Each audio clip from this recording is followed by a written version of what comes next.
حال ہی میں ایک چونکا دینے والی رپورٹ میں امریکی اخبار واشنگٹن پوسٹ نے بھارتی میڈیا کو کھلے عام جھوٹ پھیلانے کا الزام دے دیا ہے۔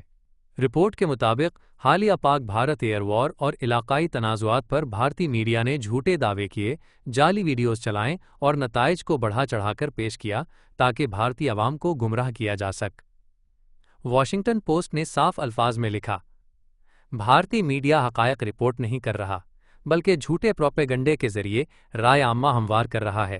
امریکی اخبار کی رپورٹ میں مزید کہا گیا کہ بھارتی میڈیا نے 9 مئی کو پاکستان میں فوجی بغاوت اور آرمی چیف کی گرفتاری کی جھوٹی خبر انتہائی زور و شور سے چلائی۔ واشنگٹن پوسٹ کے مطابق ایک بھارتی صحافی کو سرکاری نشریاتی ادارے سے واٹس ایپ پر ملی تھی۔ منٹوں میں یہ خبر پورے بھارتی میڈیا کی بریکنگ نیوز بن گئی، حالانکہ یہ خبر مکمل طور پر جھوٹ پر مبنی تھی۔ بھارت کی سابق خارجہ سیکرٹری نروپما راؤ کے مطابق بھارتی حکومت کا واضح موقف سامنے نہ آنے پر بھارتی ٹی وی چینلز نے غیر معمولی فتح کے جشن کا سہارا لی۔ ایک سابق بھارتی نیوی ایڈمرل نے کہا کہ فیک نیوز پھیلانے کی وجہ سے بھارت اطلاعات کی جنگ ہار گیا۔ بھارتی ٹی وی چینلز اور بھارتی حکام نے واشنگٹن پوسٹ کی خبر پر تبصرے سے گریز کیا ہے۔ دیگر مغربی میڈیا کا رد عمل۔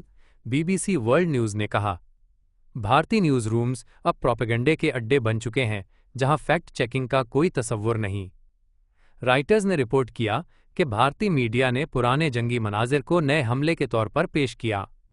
الجزیرہ انگلش نے خصوصی رپورٹ نشر کی، جھوٹی خبریں اور جنگی جنون، بھارتی میڈیا کا خطرناک کھیل۔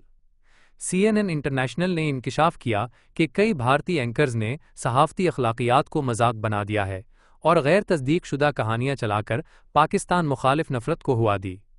مغربی میڈیا کے الزامات کا خلاصہ، جھوٹی فتوحات کا پروپیگنڈا، پرانے ویڈیوز کو نیا بنا کر پیش کرنا، پاکستان مخالف نفرت کو فروغ دینا، صحافت کو جنگی پروپیگنڈا میں تبدیل کرنا، بین الاقوامی فیکٹ چیک رپورٹس کو نظر انداز کرنا۔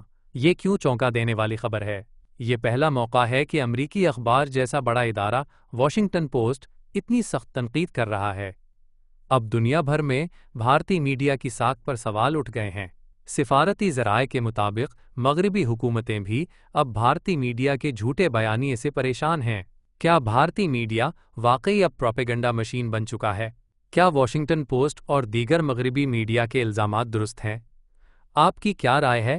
کمنٹس میں ضرور بتائیں۔